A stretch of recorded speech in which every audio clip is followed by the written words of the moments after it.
Eu sou Manuel Carvalho e este é o P24. A corte de Roberto Martínez está fora do Mundial. Estava escrito nas estrelas.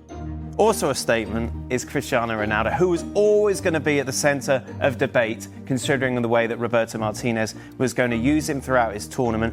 We saw late on against Croatia, he didn't come off initially, Ramos came on, but he did come off in the end, and it was Ramos who scored that crucial goal.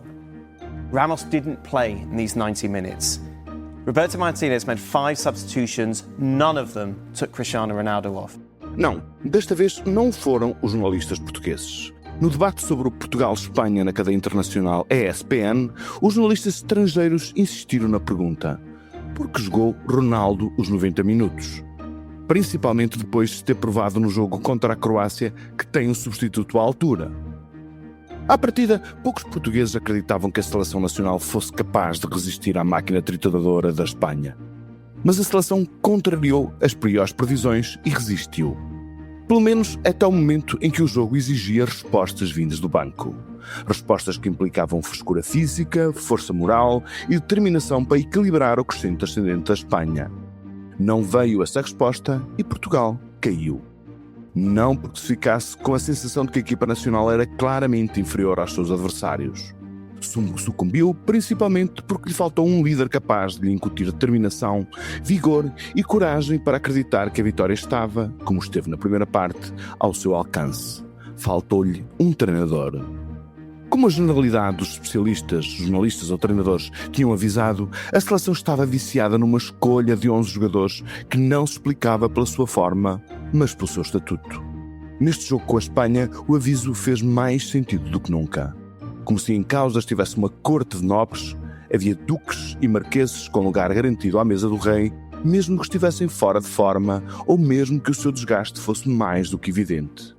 Ao insistir em Ronaldo todo o jogo ou num Bruno Fernandes claramente abaixo do que vale, Roberto Martínez subverteu por completo a noção do mérito e da justiça relativa que fazem a coesão das equipas. Não, Portugal não jogou mal, mas não merecia a vitória como não mereceu mais do que o empate frente à Colômbia ou ao Congo. Da mesma forma, Cristiano Ronaldo, que com 41 anos viveu o seu último Mundial, não merecia esta exposição que tornou claro aos olhos do mundo o seu natural declínio físico. Como nós, é um ser humano. Jogar todos os jogos até ao fim, com exceção do jogo com a Croácia, foi um castigo que o treinador lhe impôs. Já tinha acontecido no Qatar e aconteceu contra a Croácia. Gonçalo Ramos só não jogou este jogo porque Portugal não tinha um treinador. Portugal merece mais porque tem jogadores de qualidade mundial. Diogo Costa merece especial atenção neste campeonato. Os que foram à América e outros que não foram, lá está, porque Martínez escolheu não uma equipa de futebol, mas uma corte de nobres fechada. Felizmente para Portugal, Martínez vai embora. Depois de ter enterrado uma das melhores seleções da Bélgica, enterra uma geração de ouro do futebol nacional. Que tenha sorte na Arábia, onde os sheiks e os próximos da Casa de Saúde têm lugar garantido à mesa do rei. Mas vamos tentar saber o que aconteceu com quem sabe mesmo de bola. Com o Nuno Sousa, um dos editores do desporto do Público. Este é o P24. O seu dia começa aqui. Viva Nuno Sousa, obrigado por vires ao P24 na ressaca deste jogo, que ditou a eliminação de Portugal do Mundial dos Estados Unidos, México e Canadá. Escreve o nosso enviado precisamente a este Mundial, o Diogo Cardoso Oliveira. Parecia haver um pacto de não agressão entre Portugal e Espanha, mas era um engodo. Os portugueses adormeceram na siesta e vão para casa. E poucos ousarão dizer que o desfecho foi injusto. Tu concordas com esta leitura do nosso colega Diogo Cardoso Oliveira? Concordo, porque Portugal voltou a ser uma seleção que procurou ter um controle do jogo relativamente estéril, no sentido em que, sabendo de antemão a ameaça que tinha pela frente, uma seleção que era de longe a seleção com a maior média de posse de bola do Campeonato do Mundo e que nesse duelo muito particular de bidiário dos dois selecionadores Portugal não iria conseguir sair por cima. A verdade é que Portugal optou por assumir ter bola em zonas mais baixas do terreno, mas com o senão de raramente conseguir ferir o adversário. Em bom rigor, olhamos para a primeira parte e a segunda, podemos já lá ir a seguir, enfim, tem duas metades diferentes. Olhamos para a primeira parte e percebemos que Portugal só em 2 momentos consegue sair um pouco da casca, permite uma expressão, para tentar ferir a seleção espanhola, e nomeadamente através de lances de algum envolvimento no corredor esquerdo, quase sempre a reboque do talento individual de João Félix. É compreensível que o selecionador nacional não tenha querido arriscar como arriscou diante da Croácia, com 2 extremos muito verticais, e nesse sentido tivemos Pedro Neto à direita, fundamental para ajudar a aplacar movimentações da Espanha pelo corredor esquerdo, nomeadamente a dinâmica com o Corella, Alex Baena e Pedri, e nesse aspecto Portugal foi bastante competente do ponto de vista defensivo na primeira parte, muito por força das ajudas de Pedro Neto, mas o reverso da medalha é que, estando disponível para as tarefas defensivas, Pedro Neto raramente foi o jogador de vertigem ofensiva que conhecemos da Liga Inglesa. Portanto, Portugal quase não atacou pelo corredor direito. Pelo corredor esquerdo foi igualmente, na primeira parte, sobretudo capaz de certa forma, obstaculizar as movimentações de Lamine Yamal, nomeadamente através das ajudas permanentes de João Félix, tremendo do ponto de vista defensivo sem bola desta vez, e Nuno Mendes, também muitas vezes com a ajuda de João Neves, e raramente conseguiu sair pela esquerda, mas quando saiu João Félix efetivamente conseguiu criar alguma coisa. Mas foram sempre repelões e ações ofensivas dependentes de talento individual. Mas podemos dizer que em vários momentos do jogo ficou-se com a sensação de que Portugal podia ganhar o jogo, ou pelo menos debater-se igual para igual com a Espanha. Aliás, bater-se de igual para igual com a Espanha, criou oportunidades, criou cantos, fez pressão no último terço.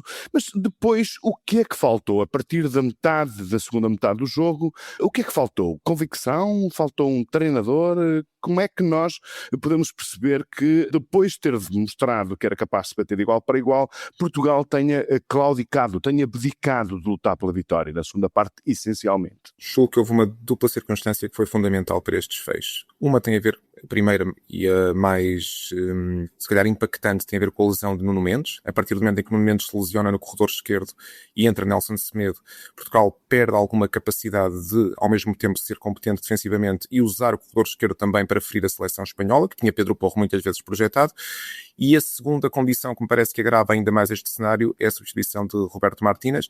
Rafael Leão tinha sido feliz diante da Croácia, hoje não foi diante da seleção espanhola, e um jogador ajudando menos defensivamente do que já estava a ajudar João Félix, num corredor esquerdo que por si só já estava remendado com a saída de Nuno Mendes e a entrada de Nelson Semedo, foi fundamental para a seleção espanhola pelo corredor direito, através das movimentações de Lamine Yamal, e mais tarde com a ajuda dos jogadores que foram entrando, o Ferran Torres sobretudo, conseguisse criar muita dúvida no corredor esquerdo português, de tal forma que raramente conseguimos ferir a seleção espanhola através da arma que, em tese, seria a mais indicada, que é a vertigem, o futebol mais ofensivo, de 1 para 1, de drible vertical de Rafael Leão. Na verdade, o único lance de verdadeiro frição que criamos na segunda parte é precisamente pelo lado oposto. Francisco Conceição já nos últimos minutos, já em esforço, que é uma oportunidade de Bernardo Silva de cabeça na área espanhola. Em tudo o resto, houve um controlo aparente da seleção portuguesa no sentido de ocupar espaços de forma organizada para impedir que a Espanha entrasse no bloco, mas do ponto de vista da iniciativa, eu creio que a seleção espanhola esteve sempre mais perto, explorando os erros portugueses, e só 2 notas a esse respeito. Por exemplo, logo no arranque do jogo,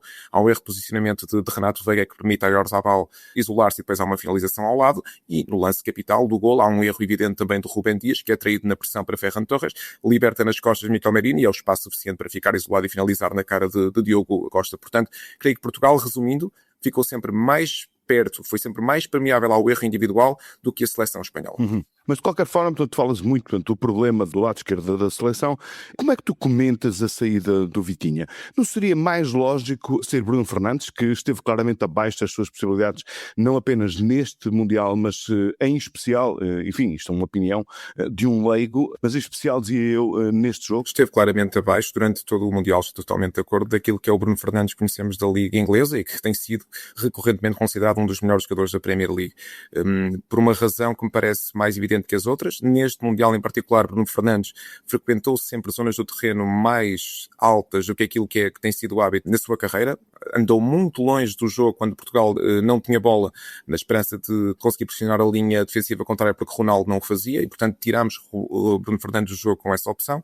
Hoje, curiosamente, até descaiu muitas vezes para o corredor esquerdo, para a linha, para tentar combinações na esquerda, mas do ponto de vista físico parece-me também que está abaixo daquilo que seria expectável para disputar um campeonato do mundo, nomeadamente diante de uma seleção como Espanha. Curiosamente, Vitinha também não vendeu, entre aspas, neste Mundial a sua melhor versão, porque claramente não tem as dinâmicas que tem no PSG com João Neves e com claramente um trio ofensivo de grande qualidade, mas também porque coube a Vitinha quase sempre e em exclusivo cair pelo meio dos centrais na primeira fase de construção portuguesa e encontrar fendas no bloco contrário com muito poucas movimentações dos jogadores que estavam à sua frente. Ou seja, eu creio que Portugal, com a pouca dinâmica que teve da movimentação dos seus médios e dos jogadores que jogavam nas costas do avançado, não conseguiu oferecer linhas de passe quase sempre a Vitinha para que pudesse, de certa forma, romper a organização contrária. Se juntarmos a isto, só mesmo para terminar, o facto de Roberto Martínez ter utilizado quase sempre, com exceção do primeiro jogo, 2 centrais, Rubem Dias à direita e Renato Veiga à esquerda, que não são particularmente fortes no primeiro passe, na primeira fase de construção, a romper o bloco contrário com passe vertical,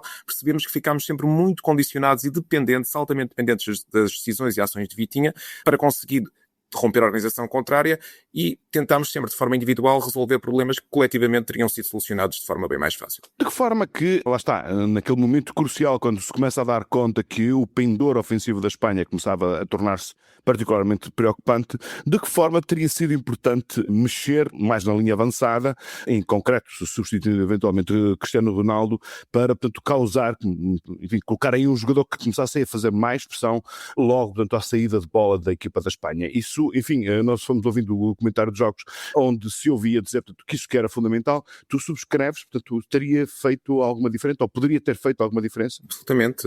Não tem a ver com a qualidade individual do Cristiano, tem a ver com o perfil do jogador do avançado, uma tecla na qual o Roberto Martínez bateu inúmeras vezes ao longo da sua campanha enquanto selecionador de Portugal. O perfil do jogador, curiosamente, levou para este campeonato do mundo um jogador, Gonçalo Guedes, que na perspectiva do selecionador, e eu concordo, emulava as características de Diogo Jota. Na verdade, não jogou um minuto Gonçalo Guedes, um avançado versátil, com capacidade de jogar entre linhas, de fazer diagonais curtas no ataque à profundidade, não jogou por isso simplesmente. É uma opção legítima como qualquer outra, mas condiciona de certa forma a forma da seleção atacar.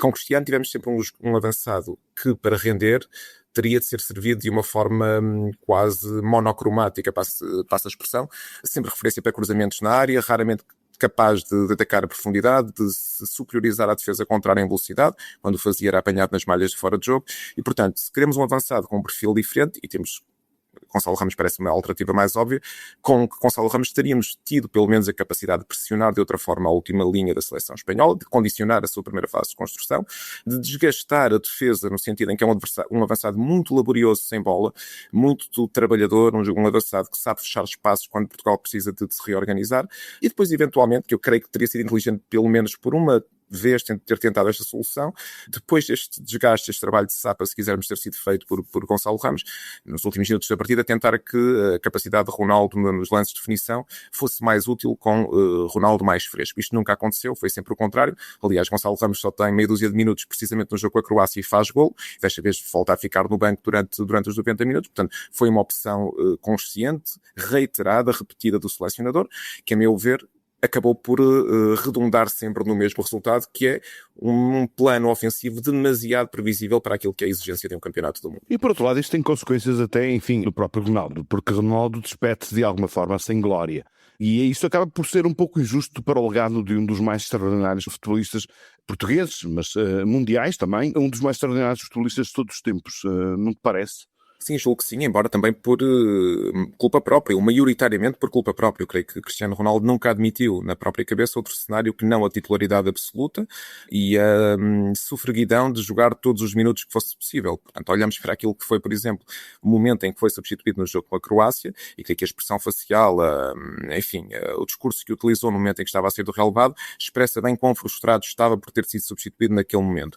Portanto, eu creio que há aqui uma responsabilidade evidente a repartir entre o jogador que tem a autoridade que lhe é reconhecida no balneário, provavelmente a autoridade a mais, na minha perspectiva, e aquilo que é a esfera de influência e decisão do selecionador, que aceitou, também na minha opinião, um papel demasiado passivo desde que tomou conta do cargo. Não é um exclusivo do Roberto Martínez, tem sido assim nos últimos anos, mas desta forma, e à medida que os anos vão passando, como é normal, creio que ficou exposto de uma forma muito mais flagrante que Cristiano Ronaldo, em muitos momentos deste campeonato do mundo, passou a ser um problema quando, em contextos específicos, podia bem ter sido uma solução para a seleção portuguesa. E essa responsabilidade há que ser assacada a ambos, na minha perspectiva, sendo que Cristiano Ronaldo, como sublinhou na conferência de imprensa, e bem, tudo o que aconteceu nos campeonatos do mundo não apaga uma vírgula do palmarés brilhante que foi construindo até aqui. Agora, é verdade que poderia ter continuado a ser útil à seleção noutros contextos e por culpa própria e do selecionador acabou por não ser. Uhum. É um problema que, enfim, nós já tínhamos vivido esse problema no Mundial do Qatar há 4 anos atrás, por a própria lógica do tempo e da idade, teríamos de nos confrontar com ele de uma forma bastante mais aguda neste Mundial. Uma pergunta final, o Martínez, da conferência de imprensa que deu, confirmou que se vai embora. tinha mesmo que ser. E, enfim, de alguma forma, se eu sou capaz de interpretar aquilo que tu dizes na leitura do jogo e das ações, das opções do treinador, ainda bem que se vai embora. Sim, do ponto de vista da margem de manobra, eu diria que é uma boa notícia para a seleção, no sentido em que pode agora preparar um novo ciclo e percebemos a importância simbólica, se quisermos, do próximo ciclo do Campeonato do Mundo, sendo a competição organizada de forma tripartida entre Portugal, Espanha e Marrocos.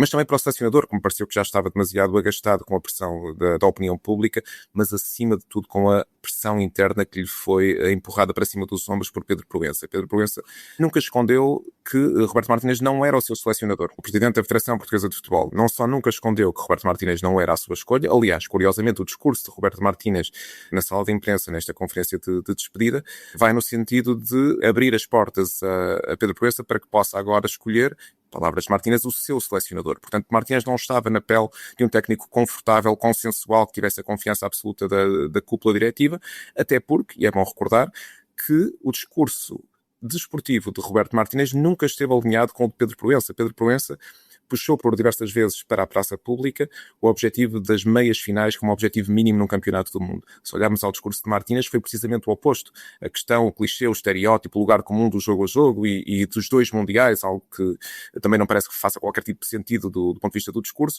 E houve aqui uma batalha, se quisermos, na praça pública, enfim, a duas vozes dissonantes, e julgo que este culminar de ciclo de Roberto Martínez, que chega ao fim do contrato e, portanto, não vê o contrato renovado, e o contrato até ao final do campeonato do mundo, acaba por ser o passo natural e inevitável face ao ambiente que se foi criando. Muito bem. Nuno Sousa, muito obrigado por teres vindo de novo ao P24. É sempre um prazer conversar contigo, mesmo sendo sobre más notícias como foi esta, que tem a ver com a saída de Portugal do Mundial. Muito obrigado, até uma próxima. Obrigado, Manel. Grande abraço. Obrigado. This referee, who is a little bit suspect, if you check his past. I don't want to say that because I don't like to create controversy, but very suspect. Continuamos no Mundial. Para pensar nestas palavras de Donald Trump, que entre todas as qualidades que se reconhecem, estou a ironizar, reclama agora ser um desportista e entendido em questões de arbitragem. Exato, já sabem do que estamos a falar. Do telefonema que fez ao presidente da FIFA, Gianni Infantini, para que o jogador norte-americano Balogun fosse amnistiado das consequências do cartão vermelho que recebeu, que aliás o impedia de jogar contra a Bélgica. Ao ceder à pressão de Trump, Infantino fez de novo prova do líder execrável que é. E ao não haver uma reação global ao que aconteceu, o futebol também fez de novo prova do que se está a tornar. Um pântano onde o desporto morreu em favor do dinheiro e do poder dos mais fortes. Também no jogo que nos apaixona, o mundo está a transformar-se numa miséria moral. O P24 regressa amanhã, oxalá mais animado. Tenham um excelente dia. Para não perder os novos episódios, subscreva este podcast do Público na sua aplicação preferida. Para além deste programa, há mais para descobrir em público.pt/podcasts. O Público fica no ouvido.